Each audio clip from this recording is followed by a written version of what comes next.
প্রিয় ছাত্রছাত্রী, আমি আজ তোমাদের সমুদ্র তরঙ্গের কার্য সেই অধ্যায়ের আজকে দ্বিতীয় ভিডিও আমরা জানব উপকূল, তটভূমি, উপকূল লেখা এই সমস্ত বিষয়গুলো আজকে আমরা জানব। প্রথমে জানব উপকূল কি বা উপকূল কাকে বলা হয়।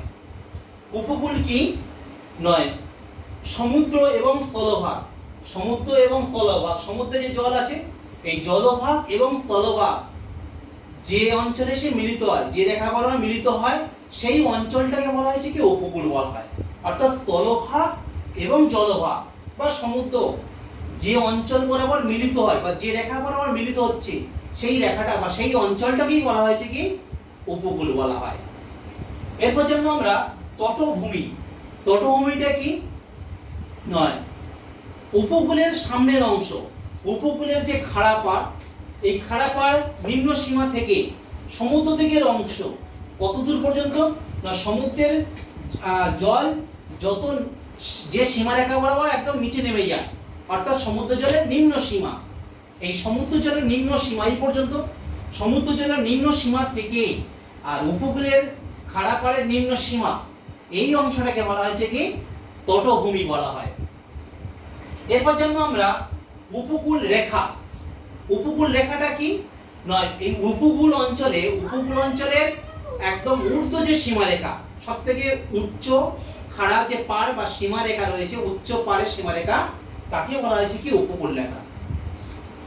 তারপর জন্য আমরা তটরেখাটা কি নয়, সমুদ্রের জোয়ারের জল সৈকত ভূমিতে বা তটভূমিতে যখন এসে পৌঁছাচ্ছে, যে সীমারেখা বরাবর পৌঁছাচ্ছে, জোয়ারের জল যে সীমারেখা বরাবর গড়িয়ে এসছে সেই সীমারেখাটাকে বলা হচ্ছে কি তটরেখা। তোমরা বকখালিতে গিয়েছো, বকখালিতে কি লক্ষ্য করেছো যে জোয়ারের সময় জল আস্তে আস্তে কি হয়, গড়াতে এগিয়ে আসছে, যে সীমারেখা বরাবর পর্যন্ত জলটা এগিয়ে এসেছে সেই সীমারেখাটাকে বলা হচ্ছে কি তটরেখা। তাহলে তটরেখা কি সবসময় পরিবর্তনশীল, তুমি যে সময় দেখছো তার 5 মিনিট পরে গেলে তটরেখা সেই সীমারেখা থাকবে না, হয় একটু উপরে উঠে আসতে পারে, না হলে ভাটার সময় নিচের দিকে নেমে যেতে পারে। তাহলে তটরেখা সবসময় পরিবর্তনশীল।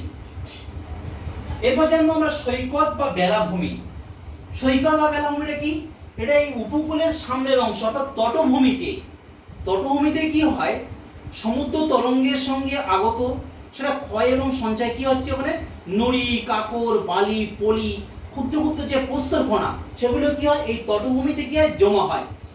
এই তটভূমিতে এই সমস্ত পলি, বালি, নুড়ি বা ক্ষুদ্র ক্ষুদ্র প্রস্তরকণা এগুলো জমা হয়ে প্রায় একটা কি হয় সমতল ভূমির সৃষ্টি করে, তাকে বলা হয়েছে কি সৈকত ভূমি বা বলা হয় বেলাভূমি। এরপর জন্য আমরা তটভূমির প্রকারভেদ বা শ্রেণীবিভাগ। তটভূমিকে আমরা 3টে ভাগে ভাগ করছি, একটা সম্মুখ তটভূমি, পশ্চাৎ তটভূমি আর পাদদেশীয় তটভূমি। প্রথমে জানবো আমরা সম্মুখ তটভূমি। কাকে বলা সম্মুখ তটভূমি না, সমুদ্র জলের একদম ঊর্ধ্ব সীমা, দেখো এখানে ছবিতে জোয়ারের সময় জল ফুলে উঠেছে, এতদূর পর্যন্ত জোয়ারের জল চলে এসেছে, তাহলে সমুদ্র জলের ঊর্ধ্ব সীমা থেকে সমুদ্র জলের নিম্ন সীমা, অর্থাৎ ভাটার সময় জল যখন নেমে যায় দেখা গেছে এই পর্যন্ত জল নেমে যায় এই পর্যন্ত, তাহলে সমুদ্র জলের নিম্ন সীমা এটা হচ্ছে ঊর্ধ্ব সীমা। এই সমুদ্র জলের ঊর্ধ্ব সীমা থেকে সমুদ্র জলের নিম্ন সীমা পর্যন্ত এই অংশটাকে বলছি কি সম্মুখ তটভূমি। এরপর জানবো পশ্চাৎ তটভূমি। সম্মুখ তটভূমির পিছনের অংশ, কোন দিকে, উপকূলের দিকে, অর্থাৎ সমুদ্র জলের ঊর্ধ্ব সীমা থেকে আর এই উপকূলের কি হয় উপকূলের নিম্ন সীমা পর্যন্ত, এই উপকূলের খাড়াপাড়ের নিম্ন সীমা পর্যন্ত এই অংশটাকে বলা হচ্ছে কি পশ্চাৎ তটভূমি। তারপর বলছি পাদদেশীয় তটভূমি। এটা কোথায় না, সম্মুখ তটভূমি অর্থাৎ সমুদ্র জলের কি হয় নিম্ন সীমা এই পর্যন্ত, এই সম্মুখ তটভূমির সমুদ্র জলের নিম্ন সীমা থেকে বা সম্মুখ তটভূমির সামনের দিকে, কোন দিকে, সমুদ্রের দিকের এই অংশটাকে বলা হয়েছে কি পুরো দেশীয় তটভূমি। তবে এটা কতটা, মহিষপান, এই যে মহিষপান দেখা পাচ্ছি আমরা, এই মহিষপান পর্যন্ত এই অংশটাকে বলা হয়েছে কি হচ্ছে পুরো দেশীয় তটভূমি। কি বললাম, আবার বলছি যে সমুদ্র জলের নিম্ন সীমা থেকে অর্থাৎ সম্মুখ তটভূমির সীমারেখা থেকে সমুদ্র দিকের যে অংশটা সেই তটভূমিটা বলা হয়েছে কি পুরোদেশীয় তটভূমি। প্রসঙ্গক্রমে আরেকটা এখানে তটভূমি বলা হয়ে থাকে যেটা নাম হচ্ছে পশ্চাৎ পুরোদেশীয় তটভূমি বা পশ্চাৎ পাদদেশীয় তটভূমি। সেটা কি বলা হয়েছে না, এই যে পুরোদেশীয় তটভূমির পিছনের দিকের অংশ থেকে, পুরোদেশীয় তটভূমির পিছনের অংশ থেকে সম্মুখ তটভূমি পর্যন্ত অংশটাকে বলা হয়েছে পশ্চাৎ পাদদেশীয় তটভূমি। এখানে মূলত উর্মিভঙ্গ ঘটে বা সার্ক অঞ্চল গঠিত হয় এই অঞ্চলে। এরপর আমরা জানব উপকূল ও তটভূমি, উপকূল ও তটভূমির মধ্যে পার্থক্য। এই উপকূল এবং তটভূমি পার্থক্য দেখানো হয়েছে। প্রথমে জানছি সংজ্ঞা। কাকে বলে উপকূল? না, উপকূল হচ্ছে কি না সমুদ্রের জল এবং স্থলভাগ, তা সমুদ্র এবং স্থলভাগের যেখানে মিলিত হয় সেই মিলিত অঞ্চলটাকে বলা হচ্ছে কি উপকূল বলা হয়। আর তটভূমি কাকে বলা হয়? উপকূলের সামনের অংশে, উপকূলের সামনের অংশ অর্থাৎ একদম উপকূলের খাড়া যে পাড় রয়েছে পাড়ের নিম্ন সীমা থেকে আর সমুদ্র জলের নিম্ন সীমা পর্যন্ত এই অংশটাকে বলা হয়েছে কি তটভূমি। গঠন, উপকূল কি দিয়ে গঠিত হয়? মূলত বিভিন্ন প্রকার শিলা দ্বারা উপকূল গঠিত হয়ে থাকে। তটভূমি, তটভূমিতে কি হয়? সমুদ্র তরঙ্গের সময় কি আছে নড়ি, বালি, কাঁকড়, ছোট ছোট প্রস্তরকণা এগুলো এসে কি তটভূমিতে সঞ্চিত হয়ে গঠিত হয় কি তটভূমি গঠিত হয়। প্রকৃতি, মূলত উপকূলে কি হয় যখন ঝটিকা তরঙ্গ লক্ষ্য করা যায় কিংবা যখন ঘূর্ণিঝড় হয় তখন কি হয় উপকূল অঞ্চলে ক্ষয়কাজ আমরা লক্ষ্য করে থাকি উপকূলে।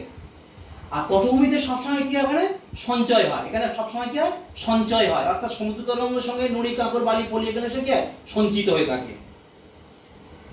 ভূমিরূপ, উপকূলে কি ধরনের ভূমিরূপ দেখা যায়? সেই সমুদ্র তরঙ্গের আঘাতে কি সৃষ্টি হয় এখানে ভিগু বা খাঁজ সৃষ্টি হয়, জিও বা তারপর ব্লো হোল, গুহা, এই সমস্ত ভূমিরূপগুলো এখানে সৃষ্টি হয়ে থাকে।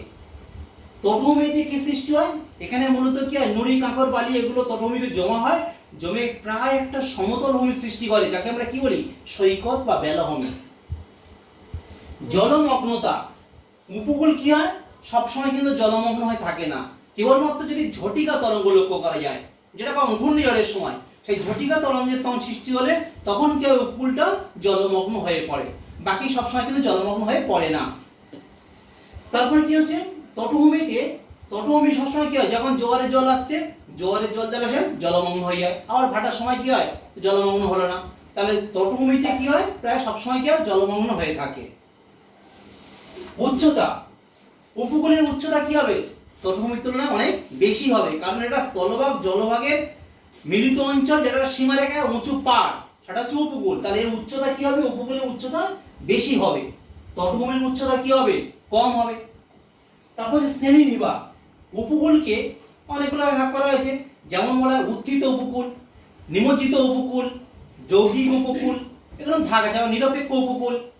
আর তটভূমি বলা হচ্ছে কি এর ভাগ আছে সম্মুখ তটভূমি, পশ্চাৎ তটভূমি, পুরোদেশীয় তটভূমি, এরকম ভাগ রয়েছে।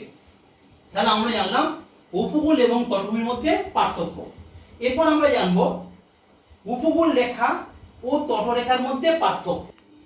উপকূল রেখা ও তটরেখার মধ্যে পার্থক্য দেখো, প্রথমে বলছি আমি বিষয়ে সংজ্ঞা বা ভিত্তিতে বলছি সংজ্ঞা। কাকে বলে উপকূল রেখা? না, ঠিক উপকূল বরাবর যে উচ্চ যে পাড়ের সীমারেখা, উচ্চ পাড় অর্থাৎ উঁচু যে পাড় রয়েছে সেই পাড়ের সীমারেখাকে বলা হয়েছে কি উপকূল রেখা বলা হয়। আর তটরেখা কাকে বলা হয়? না, তটভূমিতে অবস্থিত সমুদ্রের জোয়ারের জল যে সীমারেখা পর্যন্ত এগিয়ে আসে, অর্থাৎ যে সমুদ্র জলের ঊর্ধ্ব সীমারেখা, সমুদ্র জলের ঊর্ধ্ব সীমারেখাটাকেই বলা হয়েছে কি তটরেখা। অবস্থান, উপকূল রেখা কোথায় অবস্থান করে? এটা পশ্চাৎ তটভূমির পিছনে, অর্থাৎ পশ্চাৎ তটভূমির সীমারেখা থেকে, পশ্চাৎ তটভূমির ঊর্ধ্ব সীমারেখা থেকে এবং ভিগু তটের পাদদেশ বরাবর এটা অবস্থান করে। আর তটরেখা কোথায় অবস্থান করছে? এটা তটভূমিতে, যেখানে সমুদ্র জল এগিয়ে আসছে তাহলে তটরেখা অবস্থান করে তটভূমির উপর অবস্থান করে। আচ্ছা, উপকূল রেখায় পরিবর্তনশীলতা কি হয় এখানে লক্ষ্য করা যায় কি যায় না? পরিবর্তনশীলতা এখানে কি হয় লক্ষ্য করা যায়? পরিবর্তনশীলতা এখানে লক্ষ্য করা যায় না, অর্থাৎ পরিবর্তনশীল নয়, উপকূল রেখাটা পুরো স্থায়ী, এখানে পরিবর্তন হয় না। কিন্তু তটরেখা কি হয়েছে, সবসময় কি হয়, চেঞ্জ হয়ে যায়, পরিবর্তন হয়, সময় সময় চেঞ্জ হয়ে যায়। অর্থাৎ জোয়ারের জল, ধরো এই মুহূর্তে জোয়ারের জল যে পর্যন্ত এগিয়ে এসছে, সেই জোয়ারের জলের ঊর্ধ্ব সীমা রেখাটা তো তটরেখা। 5টা মিনিট পরে গিয়ে দেখবি সেটা এগিয়েও আসতে পারে, উপকূল থেকে এগিয়েও আসতে পারে, কিংবা সমুদ্র থেকেও পিছিয়ে যেতে পারে। অর্থাৎ তটরেখা চেঞ্জ হয়ে গেল। তার তটরেখা কি পরিবর্তনশীল, কিন্তু উপকূল রেখা এটা পরিবর্তনশীল নয়, উপকূল রেখা ফিক্স বা স্থায়ী রয়েছে একদম। তাহলে আমরা জানলাম উপকূল রেখা এবং তটরেখার মধ্যে পার্থক্য। এরপর আমরা জানবো সম্মুখ তটভূমি ও পশ্চাৎ তটভূমির মধ্যে পার্থক্য। এখন জানবো এই সম্মুখ তটভূমি ও পশ্চাৎ তটভূমির মধ্যে পার্থক্য। প্রথমে জানবো আমরা সম্মুখ তটভূমি বিস্তৃতি। কোথায় বিস্তৃতি বা সংজ্ঞাটা কি? এটা হচ্ছে সমুদ্র জলের একদম ঊর্ধ্ব সীমা থেকে আর সমুদ্র জলের নিম্ন সীমা পর্যন্ত সেই অংশটাকে বলা হচ্ছে কি সম্মুখ তটভূমি। আর পশ্চাৎ তটভূমির বিস্তৃতি কোনটা? যেটা সম্মুখ তটভূমির ঊর্ধ্ব সীমা, অর্থাৎ সমুদ্র জলের ঊর্ধ্ব সীমা, সেখান থেকে কতদূর পর্যন্ত? এটা উপকূলের উঁচু খাড়া পাড়ের নিম্ন সীমা পর্যন্ত বা ভৃগু রেখা পর্যন্ত বিস্তৃত এই অংশটা হচ্ছে কোনটা? পশ্চাৎ তটভূমি। তাহলে আমরা সমুদ্র কি জানলাম? এটা হচ্ছে একদম সমুদ্র জলের ঊর্ধ্ব সীমা থেকে সমুদ্র জলের নিম্ন সীমা পর্যন্ত বিস্তৃত। আর পশ্চাৎ তটভূমি হচ্ছে সমুদ্র জলের ঊর্ধ্ব সীমা থেকে বা সম্মুখ তটভূমির ঊর্ধ্ব সীমা থেকে এটা কোনটা? ভৃগু রেখা পর্যন্ত বা উপকূলের উঁচু যে খাড়া পাড়ের সীমারেখা পর্যন্ত বিস্তৃত কোনটা? পশ্চাৎ তটভূমি। উন্মুক্ততা। সম্মুখ তটভূমি কি হয়? এখানে জোয়ারের সময় জল আসে এবং জোয়ারের সময় জলের দ্বারা কি হবে না, পুরো এই সম্মুখ তটভূমিটা জলমগ্ন হয়ে পড়ে। এবার ভাটার সময় যখন জল নেমে গেল তখন এটা কি হচ্ছে? এখানে উন্মুক্ততা লক্ষ্য করা যায়। পশ্চাৎ তটভূমি, এখানে তো তোমার জল আসা কোনো প্রশ্নই আসছে না, যেহেতু সমুদ্র জলের ঊর্ধ্ব সীমা পর্যন্ত এর শেষ সীমারেখা, সুতরাং কোনটা? পশ্চাৎ তটভূমিতে তোমার জল আসছে না, কারণ জলমগ্ন থাকে না। তবে হ্যাঁ, কখন? যখন ঝটিকা তরঙ্গ সৃষ্টি হয়, একটা ঘূর্ণিঝড়ের ফলে, তখন কি হয়? এই অংশ জলমগ্ন হয়ে পড়ে। প্লাবন। সম্মুখ তটভূমি প্রায়শই কি হয়? জল দ্বারা এখানে কি হয়? প্লাবিত হয়, কিন্তু পশ্চাৎ তটভূমি এখানে প্লাবিত হয় না। কেবলমাত্র কখন বললাম? এই ঝটিকা তরঙ্গ যেমন হয়, ঝটিকা তরঙ্গের দ্বারা এটা প্লাবিত হয়ে থাকে। প্রশস্ততা। সম্মুখ তটভূমিটা অধিক প্রশস্ত, এখানে ক্ষয় এবং সঞ্চয় কাজ, দুটো কাজ চলছে। ক্ষয় এবং সঞ্চয় কাজের দ্বারা কি এটা অধিক প্রশস্ত লক্ষ্য করা যায়, কিন্তু পশ্চাৎ তটভূমি এটা কম প্রশস্ত। তারপর হচ্ছে ভূদৃশ্য। সম্মুখ তটভূমি এটা প্রায় সমতল, আর পশ্চাৎ তটভূমি কি বলছে? এটা প্রায় সমতল ও এটা খাড়া পাড়ের একটা সমন্বয়ে গঠিত। প্রায় সমতল ও খাড়া পাড়ের সমন্বয়ে এটা গঠিত লক্ষ্য করা যায়। তাহলে আমরা জানলাম সম্মুখ তটভূমি এবং পশ্চাৎ তটভূমির মধ্যে পার্থক্য। এখন জানবো আমরা সামুদ্রিক ক্ষয়। এই সামুদ্রিক ক্ষয় কাকে বলে? সামুদ্রিক ক্ষয়টা কি না, সমুদ্র তরঙ্গের দ্বারা কি হয়? উপকূল যে ক্ষয় হয়ে থাকে, সমুদ্র তরঙ্গের দ্বারা যখন উপকূল ক্ষয়প্রাপ্ত বা ক্ষয়ে যায়, তখন তাকে বলা হয় কি? সামুদ্রিক ক্ষয়। এবার যেমন সামুদ্রিক ক্ষয়ের নিয়ন্ত্রকগুলো কি কি, মানে কোন কোন বিষয়ের উপর নির্ভর করছে যে ক্ষয় কাজ বেশি হবে কি কম হবে, সেগুলোকে আমরা বলি কি? নিয়ন্ত্রক বলে থাকি। কি কি? 1 নম্বর শিলার প্রকৃতি। যদি এই সামুদ্রিক যে উপকূলটা, সেই উপকূল যদি নরম প্রকৃতির শিলা গঠিত হয়ে থাকে, বিশেষ করে চুনাপাথর, বেলে পাথর, এই সমস্ত নরম প্রকৃতির শিলা দ্বারা যদি গঠিত হয়ে থাকে, তাহলে সেখানে কি হবে? ক্ষয় কাজটা খুব বেশি হয়ে থাকবে। সমুদ্র তরঙ্গে জল এসে আছড়ে পড়বে, তার দ্বারা কি হবে? ওই নরম শিলাটা দ্রুত ক্ষয়প্রাপ্ত হবে। অপরদিকে যদি ওই উপকূল অঞ্চলটা কঠিন শিলায় গঠিত হয়, গ্রানাইট, নিস, এই সমস্ত কঠিন শিলা যদি গঠিত হয়ে থাকে, সেক্ষেত্রে কি হবে? উপকূলটা কম ক্ষয়প্রাপ্ত হবে। 2 নম্বর শিলার গঠন। যদি উপকূল অঞ্চলের শিলার মধ্যে যদি প্রচুর দারুণ থাকে, ফাটল থাকে, দারুণ বা প্রচুর ফাটল থাকে বা দুর্বল অংশ থাকে, তাহলে উপকূল কি হবে? দ্রুত ক্ষয়প্রাপ্ত হবে। অপরদিকে যদি দারুণ ফাটল বা এই সমস্ত দুর্বল অংশ যদি না থাকে, তাহলে ক্ষয় কাজ কম হবে। জোয়ার ভাটার প্রভাব। জোয়ারের সময় জল এসে কি হয়? উপকূলে এসে আছড়ে পড়ে। জলের আঘাতে কি হবে? সবসময় কি? জলের আঘাতে একসময় উপকূলটা কি হবে? ক্ষয়প্রাপ্ত হবে। তাহলে জোয়ার ভাটার প্রভাবে কি হবে, উপকূল অঞ্চল ক্ষয়প্রাপ্ত হয়। জলের গভীরতা যদি পুরোদেশীয় তটভূমি বলতে আমরা নিশ্চয়ই জানি যে সম্মুখ তটভূমির সামনের অংশটাকে বলা হয়েছে, সমুদ্র দিকের অংশটাকে বলা হয়েছে পুরোদেশীয় তটভূমি। এই পুরোদেশীয় তটভূমির যদি গভীরতা বেশি হয় সেক্ষেত্রে কি হবে, উপকূল অঞ্চল কি হবে, ক্ষয় বেশি হয়ে থাকবে। 5 নম্বর, উপকূলের উন্মুক্ততা।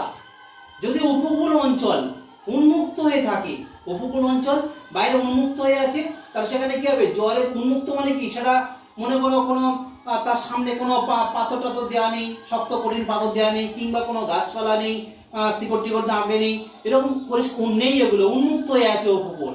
তাহলে জোয়ারের জল ওই উপকূলে গিয়ে ধাক্কা লাগছে, কিংবা ঝটিকা তরঙ্গের জল গিয়ে উপকূলে ধাক্কা লাগছে, তখন উপকূল কি হবে, দ্রুত ক্ষয়প্রাপ্ত হবে।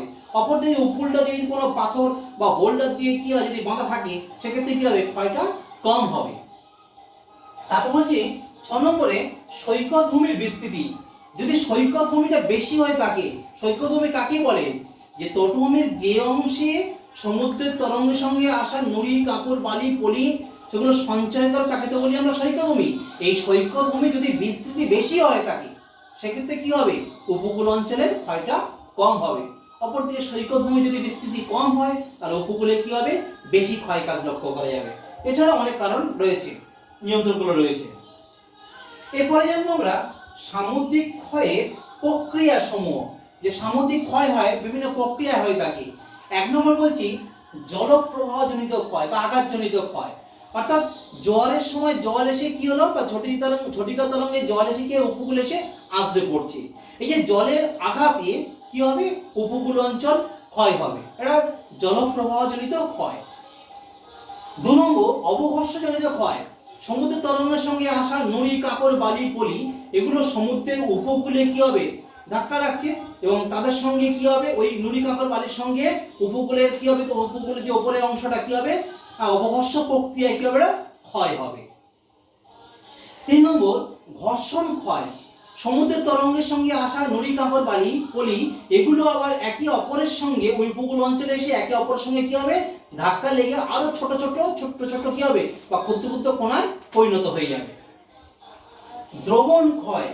হ্যাঁ, দ্রবণ ক্ষয় কি, যে দ্রাব্যশিলা, বিশেষ করে চুনাপাথর যদি উপকূল অঞ্চলে লক্ষ্য করা যায় তাহলে জলের সঙ্গে কি হবে, দ্রবীভূত হয়ে যাবে, সহজে দ্রবীভূত হয়ে যাবে, এটাকে দ্রবণ ক্ষয় বলা হয় তাকে। তারপরে বলছি চাপের আকস্মিক সংকোচন এবং প্রসারণ। যখন জোয়ারের সময় জল এসে কি উপকূলে ধাক্কা লাগলো, তাহলে যেই জোয়ারের জল গিয়ে উপকূলে ধাক্কা লাগলো, দেখা গেল ওই উপকূলে কোনো জায়গায় খাঁজ ছিল, যেটাকে বলি আমরা ভৃগু, সেই খাঁজ অংশে কি হবে, জোয়ারের জল যে ধাক্কা লাগলো তখন তোর মধ্যে বাতাস থাকবে, তখন বাতাসটা কি হবে, সংকুচিত হয়ে যাবে। আবার জোয়ারের জল যখন নেমে গেল, ভাটা পড়লো, ঠিক আছে, বা যখন প্রত্যাবর্তনকারী তরঙ্গ তৈরি হলো, তখন কি হবে, সেই অংশের জল থাকবে না, তখন সেখানে বায়ুটা প্রসারিত হয়ে যাবে।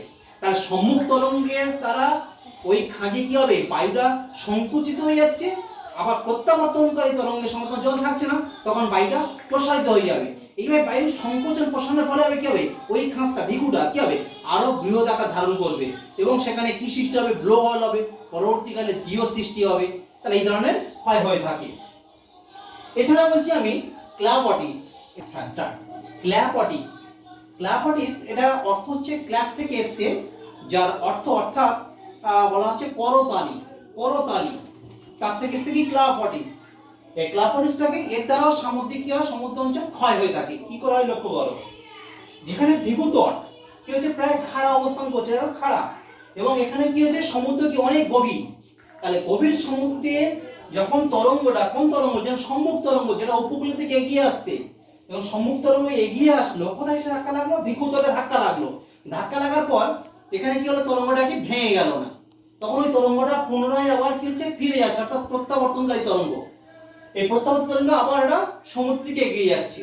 তাহলে এটা সম্মুখ তরঙ্গ আসছে, ফিরে যাচ্ছে কোনটা, প্রত্যাবর্তনকারী তরঙ্গ, কিন্তু এটা একে অপরের সঙ্গে কি হয়েছে, যখন সম্মুখ তরঙ্গ আসছে ভেঙে যাচ্ছে না, যখন ফিরে যাচ্ছে প্রত্যাবর্তনকারী তরঙ্গ, তখন এই সম্মুখ তরঙ্গ এবং প্রত্যাবর্তনকারী তরঙ্গ দুটো একে অপরের সঙ্গে মিলিত হয়ে সোজা হয়ে একটা খাড়া কি হয়, সমুদ্র তরঙ্গ সৃষ্টি করে, একটা সোজা বা খাড়া সমুদ্র তরঙ্গ সৃষ্টি করে।